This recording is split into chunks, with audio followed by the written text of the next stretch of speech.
morning, everybody, and thank you all for coming. I am State Senator Henri Martin, and what we're here about today is the healthcare workplace abuse and violence bill that we've introduced beginning in January. Like many of you, I've long held the belief that when I went to a hospital, that they're safe places, and in order to receive healthcare treatment. Places where you go for emergency care, a scheduled surgery, labor or delivery services, diagnostic testing, as well as patient education. It's an environment one goes to get treated and to be healed. And this past summer, I learned that hospitals were not so safe a place. I learned, that one of the most difficult problems facing healthcare professionals today is they are experiencing verbal abuse and physical violence from patients, their family members, and patient friends. It's happening in my hospital in Bristol, as well as hospitals throughout the state of Connecticut, as well as throughout the country. And thanks to Nancy LaMonica, Vice President and Chief Nursing Officer of Bristol Hospital, and the entire staff at Bristol Hospital and the Connecticut Hospital Association, HB 6741, an act allowing improving the safety of healthcare providers and patients, was introduced, and it passed out of the Public Health Committee and Appropriations Committee unanimously. Next week marks National Nurses Week. To show our gratitude for their dedication, along with my colleagues here today, standing with me, and the Public Health and Appropriations Committee members, we're calling on the House leadership to quickly pass the legislation which both establishes a funding stream for changes to our hospital infrastructure and permits hospitals to make policies regarding when a patient receiving non-emergency care to be removed from the site if their conduct threatens the safety of others. Policies such as these are critical to promote the safety and health care of our providers as well as patients alike. And at this time, I'd like to introduce my colleague in the Senate, Senator Saud Anwar, who is the chair of the co-chair of the Public Health Committee. Senator? Thank you. Good afternoon, everyone. Thank you, Senator Martin, for your leadership. I am honored to stand here. One of the most important jobs in our state is that of a nurse. And right now, the number of nurses, based on the population of the state of Connecticut, we have the most unfilled positions for nurses in the state and in the country. This is something that has multiple reasons. One of the reasons is the difficulty associated with this job. Unfortunately, what we have seen is that the job itself, which has been very difficult, it is becoming more complex because of the physical violence and the attacks on the nurses, whether it's in the form of verbal attacks, but now it's become physical, and it has become a dangerous job. And we have a responsibility as a state to protect our nurses. We have a responsibility to make sure that we work with the Connecticut Hospital Association. We have the responsibility to work with the Department of Public Health and all different state agencies to make sure that the jobs of the nurses are protected, but their presence, their safety is going to be of paramount value. So Senator Martin, you've been a leader in this effort, and I want to thank you for that. And it is important that we continue this work forward because this is so much needed. And I want to thank the nurses who are here. And I wanted to also introduce the ranking member of the Public Health Committee, Senator Summers. She has been one of the longest serving legislators in the Public Health Committee in the leadership role. And she has invaluable information, and I'm honored to call her a friend and a colleague, and we work very well together. And thank you for your leadership. Thank you. Good morning, everyone. I know it's a little hard to hear. My name is Senator Summers, and I am the ranking member of the Public Health Committee. I want to thank Senator Martin for bringing this to the forefront. This is something that has been escalating for years now, and we have to make sure that the people that are caring for us in the hospitals at sometimes our darkest times are protected from individuals that are potentially causing harm and violence within the walls of our hospitals. I would like to say that many hospitals do a fantastic job. I don't want people to think that if they go to the hospital, they are unsafe. This is about the people working in the hospital that are caring for us every day. They are under tremendous stress. We have a shortage of nurses. Sometimes nurses are working many hours. And to deal with patients that become agitated and sometimes violent is not a fair position for us to put nurses and doctors in. This bill helps to combat that. It provides money available for hospitals to apply for grants to help improve the security in their facility.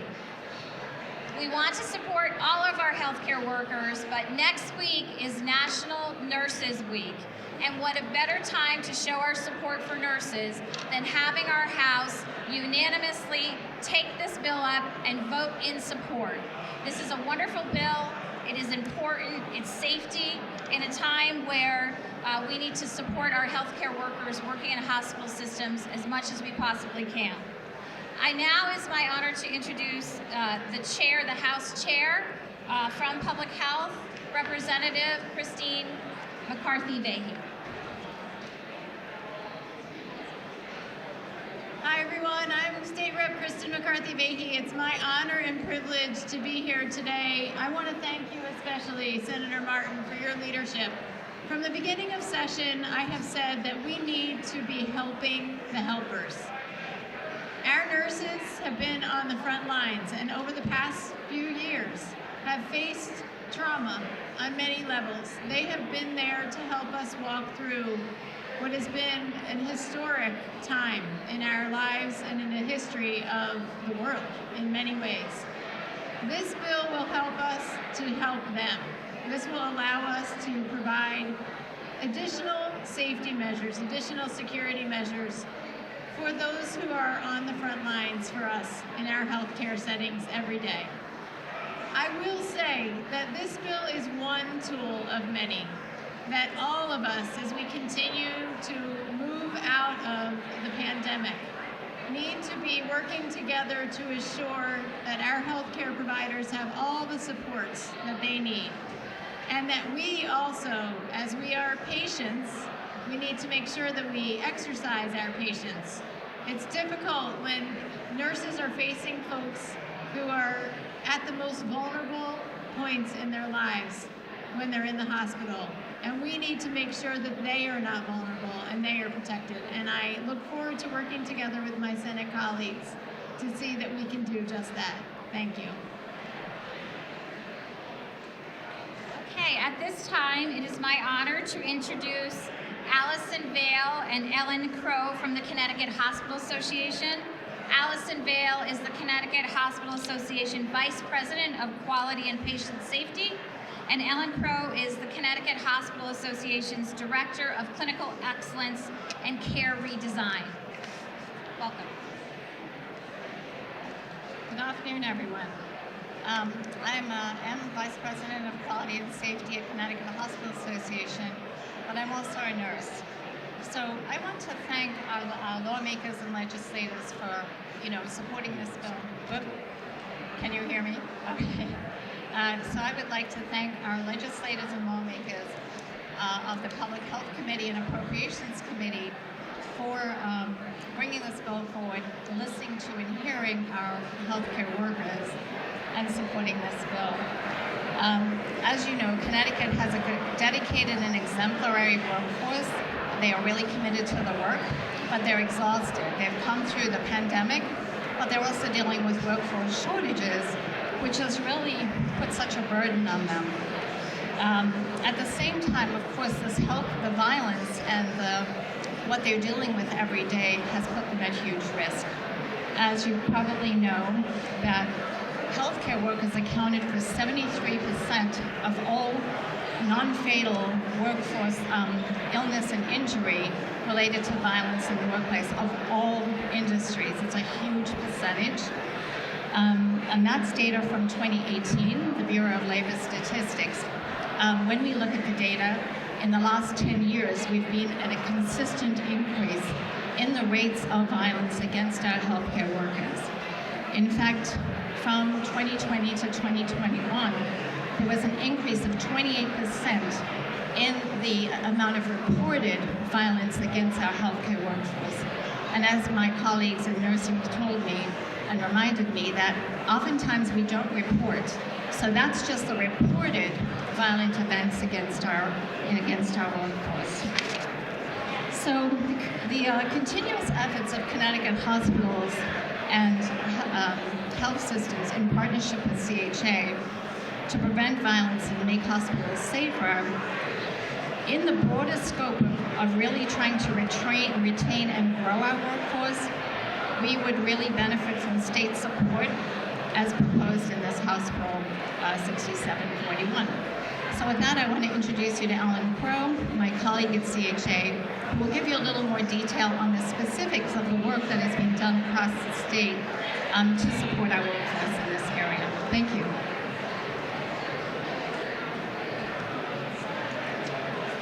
So, good afternoon. Allison Bale and myself, we are both nurses that work at the Connecticut Hospital Association.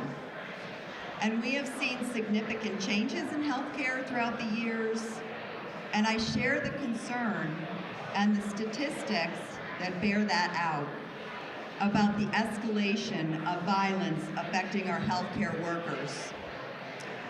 CHA is and has been committed to helping hospitals identify and implement best practices aimed at reducing healthcare violence for the Connecticut workforce within our hospital systems. This is important work because workplace violence has severe consequences for the entire healthcare system. Not only does violence cause physical and psychological injury for healthcare workers, workplace violence and intimidation make it more difficult for hospital staff to do the job that their patients and communities are relying on. Physical violence will make the news, but the old saying, "Sticks and stones may break my bones, but names will never hurt me," is simply not true. The verbal assaults, name-calling, intimidation, threats, they decrease morale, motivation, and staff resilience. That's exactly why CHA and all of the Connecticut hospitals and health systems have been focused so intently on providing a safe setting, addressing both the physical and emotional violence within hospitals for everyone who enters them. Connecticut hospitals have established workplace safety committees, including management and staff, both partnered together to conduct risk assessments, develop plans, and meet regularly to implement and modify those plans as required and as situations continually evolve. They are recognizing and addressing environmental safety risks for patients as well as staff and making changes to reduce the occurrence of incidences. Hospitals are identifying patients at risk for the propensity of violence, individuals who are at risk of intentionally harming themselves or others, and taking steps to mitigate that risk. Ongoing education and training to staff, and volunteers on crisis prevention and de-escalation techniques so that we can identify behaviors that are concerning early. This protects and ensures the personal safety of everyone at our hospitals. Should one of those unfortunate events happen, hospitals have set up supportive peer networks within their workplaces that can help individuals who find themselves traumatized by these situations to speak to specifically trained individuals who assist them in their recovery.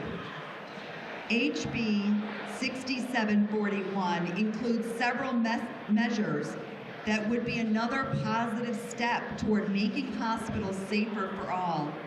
This has to be the main objective. As we look forward to celebrate and honor Nurses Week next week, supporting policies like this will be one of the most important ways that we can truly support them and show them how valuable we feel that they are. It will bolster hospital efforts to support, retain, and grow the healthcare workforce at this very critical time in history. Our hospital workforce simply deserves no less. Thank you. Thank you. And at this time, I'd like to introduce the person that brought this to my attention when I visited Bristol Hospital over the summer. She heard I was on the floor, and she asked for 10 minutes of my time, and it turned into about 20 minutes of my time. That led to a meeting with the entire emergency staff department of Bristol Hospital. So at this time, I'd like to introduce Nancy LaMonica, who is the Chief Nursing Officer of Bristol Hospital. Nancy?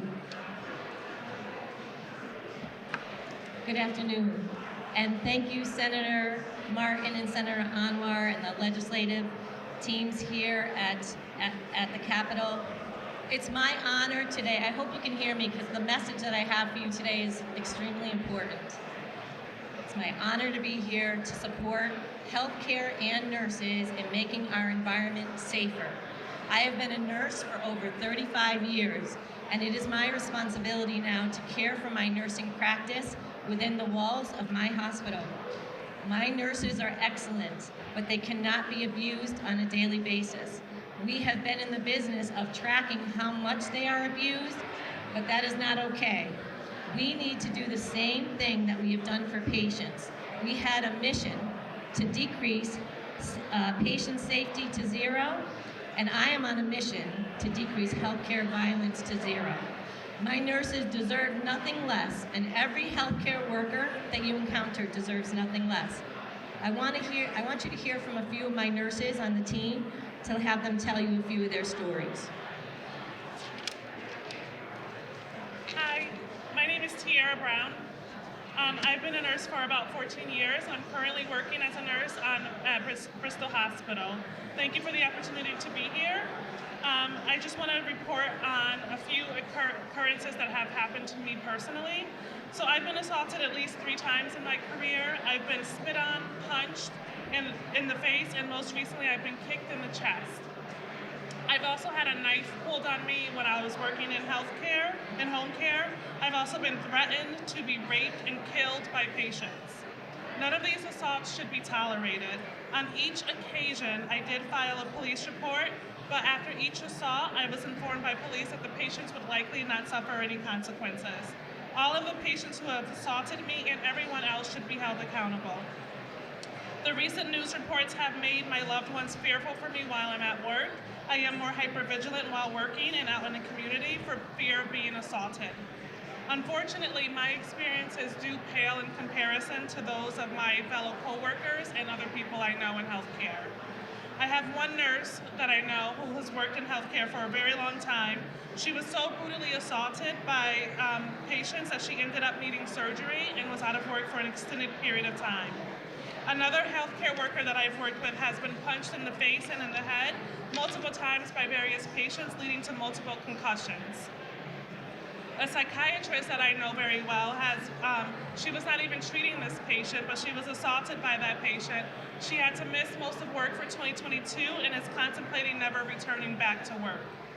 Violence against healthcare workers should not be the norm. It should not be tolerated. The general public must be made aware of the potential consequences of their behavior, and it needs to be followed through with by the judicial system. Without a change, there will be fewer and fewer healthcare workers willing to provide care for people who need it. Thank you for the opportunity to be here. Good afternoon. My name is Deb Martin, and I've been a nurse for over 30 years. I just want to shout out to Senator Martin for listening to the voice of nurses and having the conversation with him. He spent time and listened to the nurses at Bristol Health and wanted to do something different. As Nancy mentioned, we just can't keep collecting data anymore. We need to take action. I have friends and colleagues who have been hurt, spit on, and kicked. It would be nothing more than the biggest thank you to nurses and healthcare providers next week as we enter Nurses Week and thank them for passing this act that will help decrease healthcare violence to zero. Thank you so much. I just want to share with you that over my years of experience in healthcare, when I first started as a nurse, violence was at a minimum. We might encounter it maybe once a month, once a year. Somebody might yell at us, or somebody might grab our arm or kick at us. But over the past decade, we can say that healthcare violence happens on perhaps every day, every hour, every minute, depending on which bed or patient room that you enter. And this is not okay.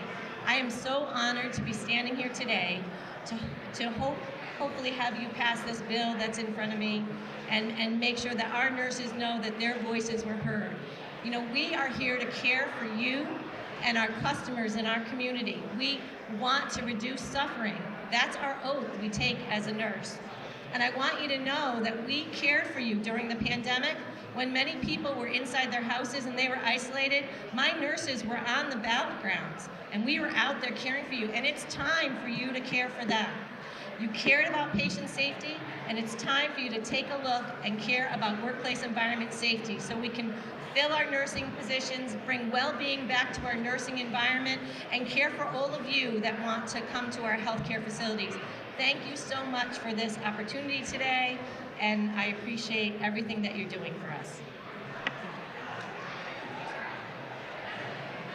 Thank you. Thank you to my colleagues, as well as all the nurses that came here today. At this time, we're to entertain any questions that you may have.